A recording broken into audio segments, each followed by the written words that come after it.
Bonjour, vous êtes sur Décideur TV, c'est Lex Inside. Au programme de ce numéro, on va parler des slashers, on parlera également de l'indemnité de clause de non-concurrence et également des 50 ans du cabinet BCTG.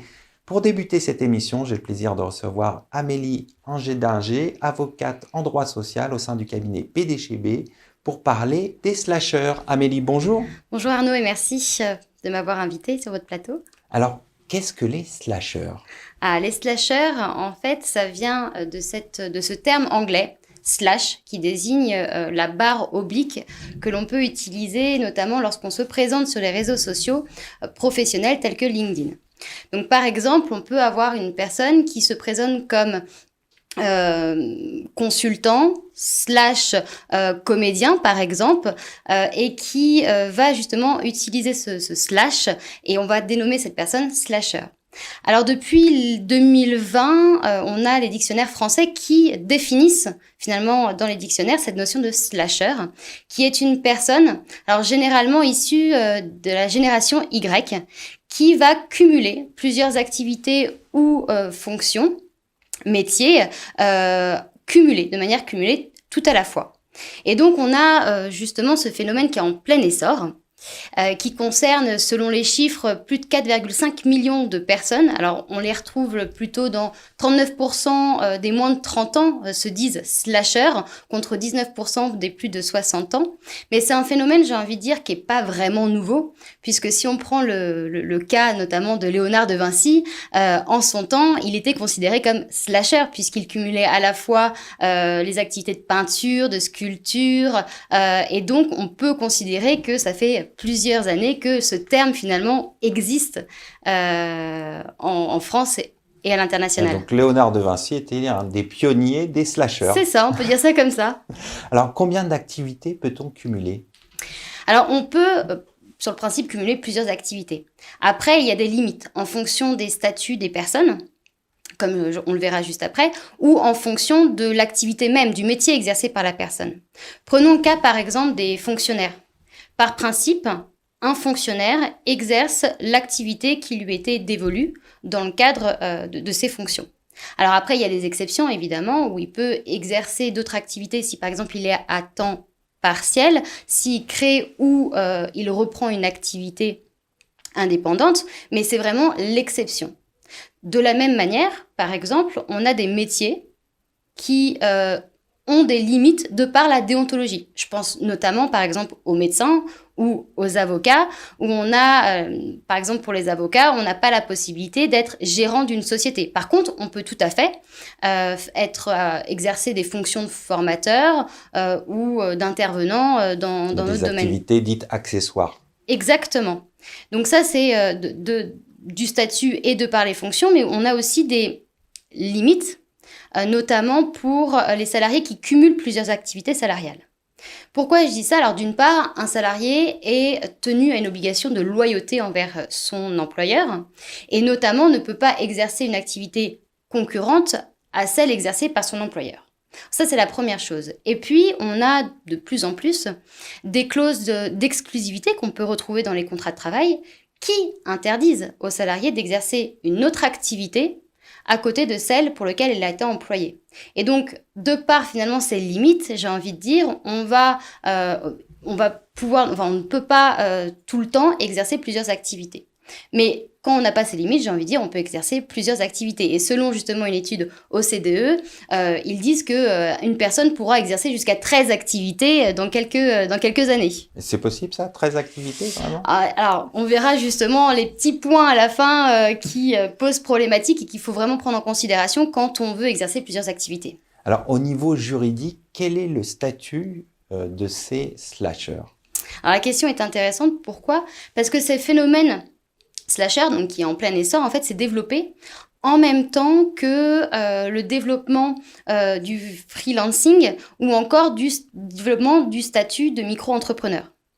Aujourd'hui, donc des personnes qui se disent slasher, on a environ 1,6 million de personnes qui va cumuler des activités uniquement salariales. Donc, il va y avoir plusieurs contrats de travail. Contre 500 000 environ qui exercent à la fois une activité salariale et une activité indépendante. Donc en fait, j'ai envie de dire, tout dépend des limites qu'on a vues juste avant. C'est-à-dire si on a une clause dans notre contrat de travail qui nous interdit d'exercer une activité salariale, eh bien forcément, on ne pourra pas cumuler deux. Donc tout dépend finalement de la personne et des activités qu'elle exerce. Pour conclure, quelques recommandations pour ces slashers? Effectivement. Alors, il faut savoir que ce phénomène n'est pas très apprécié des employeurs. Pourquoi? Eh bien, qui dit slasher dit personne qui finalement va cumuler plusieurs emplois et ne va pas exercer uniquement un emploi pour un unique employeur. Et donc, ça pose une question chez certains employeurs de stabilité. Alors, c'est sûr qu'il faudra pour avoir en tête cette considération-là, de dire que je me présente en tant que comédien / consultant / autre métier qu'il exerce, mais ça peut avoir aussi tout un risque lorsqu'on veut avoir une activité salariale à côté. Alors ça, c'est le premier point. Et un deuxième point, alors c'est en pleine actualité aussi, c'est la surcharge de travail. La surcharge de travail avec cette notion de burn-out qui va avoir vocation à se développer pour ces personnes qui vont cumuler plusieurs heures de travail d'affilée et qui peut mener justement à un phénomène de burn-out. À côté de ça, donc attention à la santé mentale, notamment lorsqu'on veut se lancer dans le slashing. Et puis, à côté de ça, on a aussi le cumul des heures supplémentaires qui pose difficulté, puisque lorsqu'on exerce une activité salariale, on va être soumis à une durée du travail, à durée de repos, qu'il faut aussi respecter, et on a les employeurs qui vont avoir la possibilité de solliciter des salariés qu'ils attestent par écrit qu'ils respectent bien leurs obligations en la matière. Et donc, si on a un salarié qui se refuse à la tâche, eh bien, ça peut enclencher finalement la mise en place d'une procédure de licenciement. Et donc, j'ai envie de dire, pour terminer et pour conclure, eh bien, l'idée, c'est de bien regarder les contrats consignes, clause exclusivité par exemple, ou respecter les obligations en matière de durée de travail. On va conclure là-dessus. Merci Amélie d'être passée sur le plateau de Lex Inside. Merci à vous.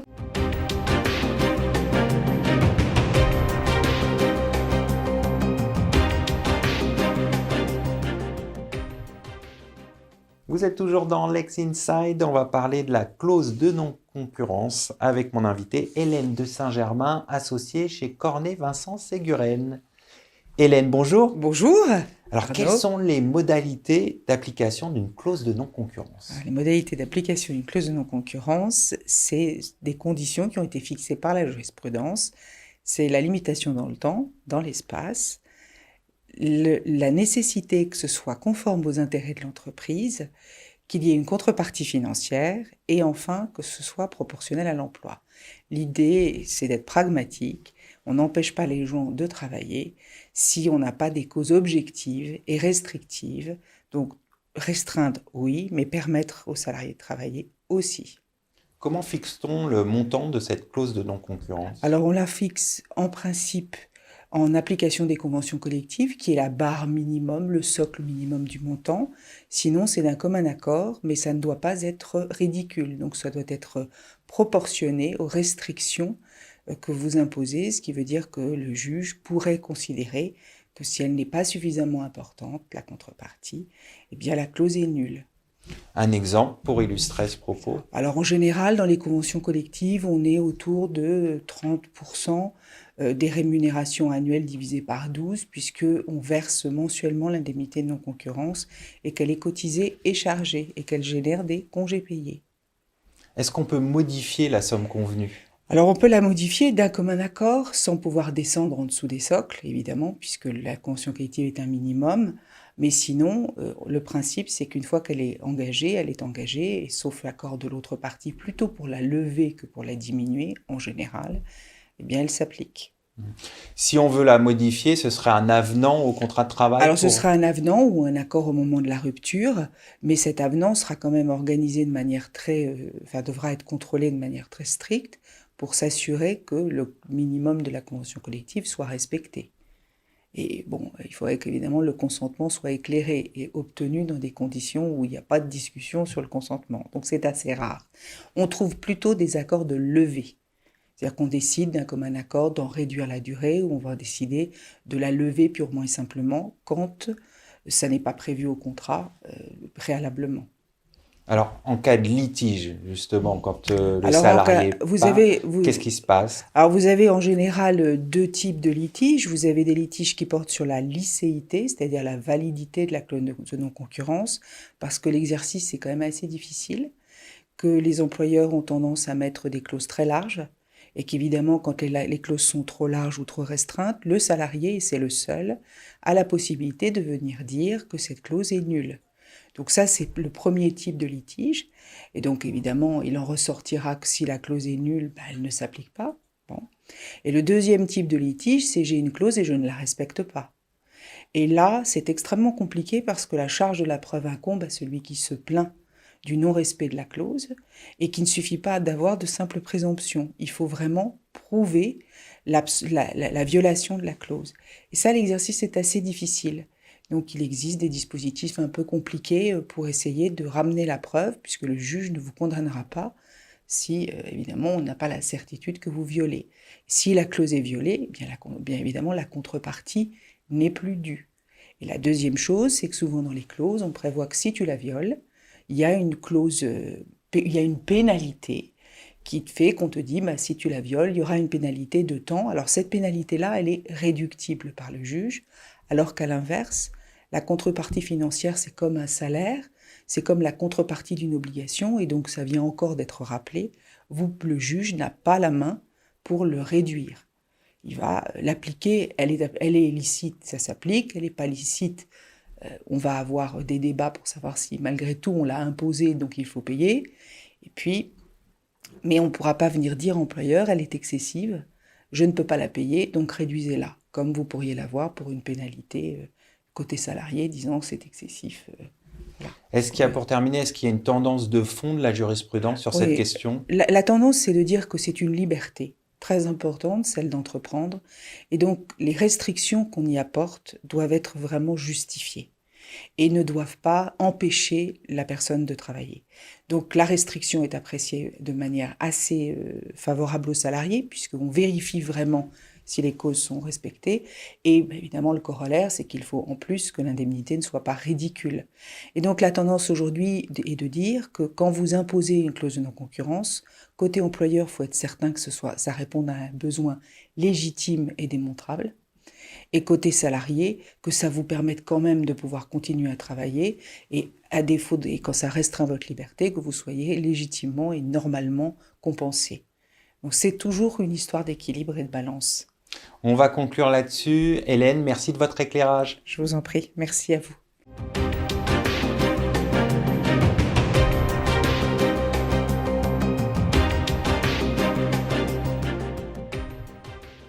Vous êtes toujours dans Lex Inside, on va parler des 50 ans du cabinet BCTG avec mon invitée Sabine Depayret, associée chez BCTG. Sabine, bonjour. Bonjour. Alors, avant de parler des 50 ans du cabinet, un mot sur son historique. Tout d'abord, je vous remercie de me donner l'occasion de raconter l'histoire fondatrice de ce cabinet. Ce cabinet a été créé en 1971, donc il y a maintenant quelques années, plus de 50 ans, avec des associés qui ont très vite positionné le cabinet à l'international, avec une clientèle principalement anglo-saxonne, puis qui s'est développée autour de clients asiatiques. Donc une volonté, donc, dès le départ affichée d'un cabinet très international avec une clientèle étrangère. Un développement qui s'est poursuivi jusqu'en 2010 sur cette lancée-là, et qui était très positionné avec des dossiers très significatifs, des beaux dossiers, quelques très beaux clients, notamment à l'étranger, 2 filiales françaises de groupes étrangers, et donc qui, en 2010, était un des cabinets qui avait vraiment su montrer ce développement international qui lui était très cher. En 2010, c'est un cabinet qui a subi un épisode un petit peu brutal avec la disparition de 2 de ses associés majeurs qui étaient vraiment porteurs des dossiers du cabinet. Cette disparition brutale et bien sûr totalement assez dramatique nous a conduit à prendre des décisions et surtout de vouloir relever le défi.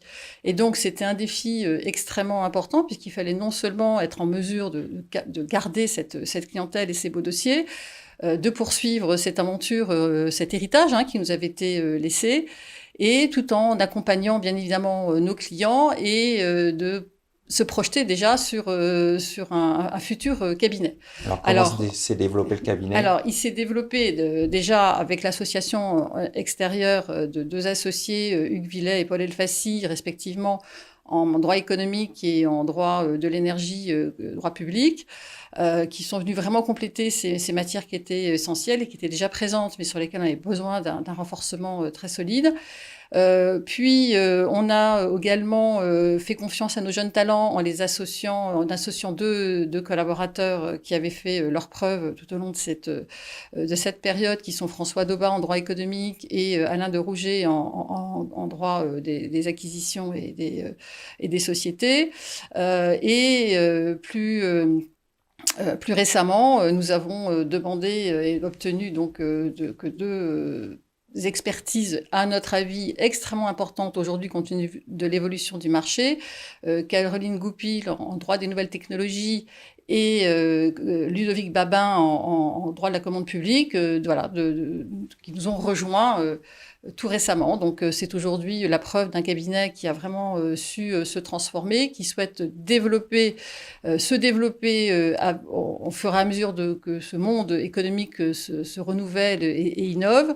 Et donc c'est aujourd'hui le constat d'un cabinet qui dynamique, en pleine croissance. Absolument en pleine croissance, et qui en 1971 avait 10 avocats, en 2010 25. Et aujourd'hui, on est 50 avocats, sans compter effectivement le staff qui nous accompagne au quotidien. Alors, on pourrait imaginer que c'est un cabinet qui a effectivement pris du temps, mais je pense qu'il fallait prendre le temps, compte tenu de cette évolution assez inédite de ce cabinet, effectivement, mais qui a su assurer cette première transformation. Donc, une cinquantaine de cabinets, d'avocats, et le cabinet BCTG fête ses 50 ans. C'est une nouvelle étape.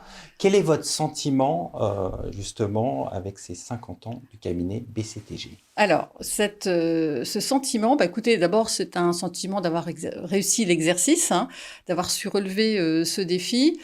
Peut-être avec une petite recette qui sont, je pense, d'abord une forte intelligence collective, vraiment une volonté de travailler ensemble, de nourrir cette intelligence collective en n'hésitant pas à assurer une transversalité entre nos équipes, c'est-à-dire que quand un dossier arrive qui fait appel à plusieurs compétences, on n'est pas polyvalent, mais on est capable d'aller chercher les compétences dans les autres équipes qui vont permettre de servir notre client.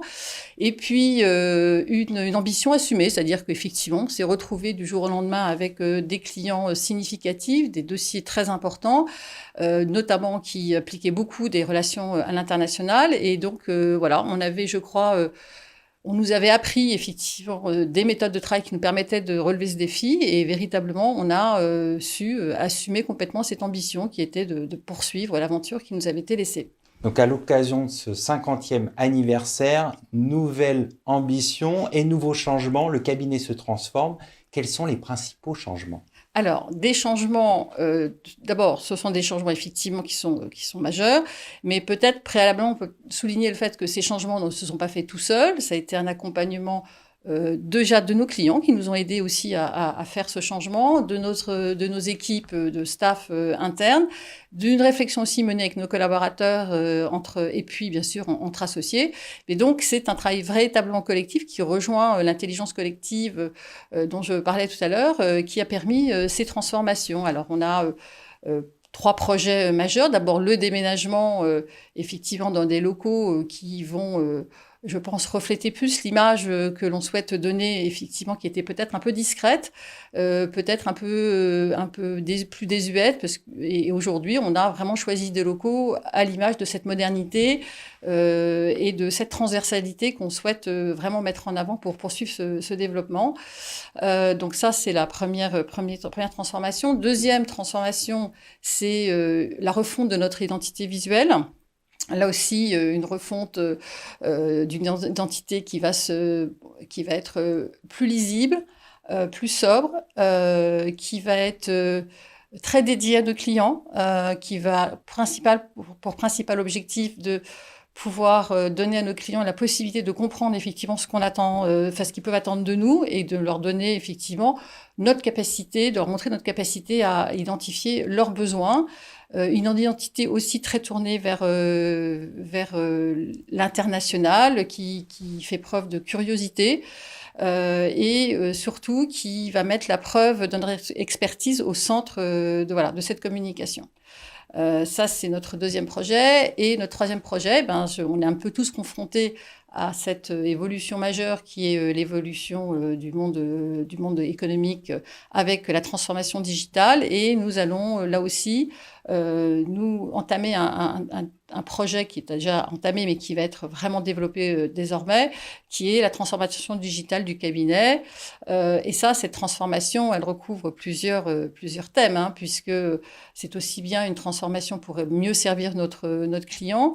On a des clients aujourd'hui qui sont très connectés, qui nous demandent d'être connectés, donc il va falloir effectivement qu'on assume aussi cette connectivité. C'est aussi une transformation digitale pour améliorer notre expertise, puisqu'aujourd'hui, la digitalisation des données juridiques nous conduit effectivement à être mieux connectés sur l'évolution du droit et sur l'évolution des différents secteurs. Et bien évidemment, on le sait aussi, cette digitalisation améliore l'efficacité et la productivité des cabinets d'avocats. On va conclure là-dessus. Bon anniversaire donc au cabinet BCTG et à tous les avocats et au personnel qui compose cette structure. Merci Sabine de Pailleret d'être passée sur le plateau de Lex Inside. Merci.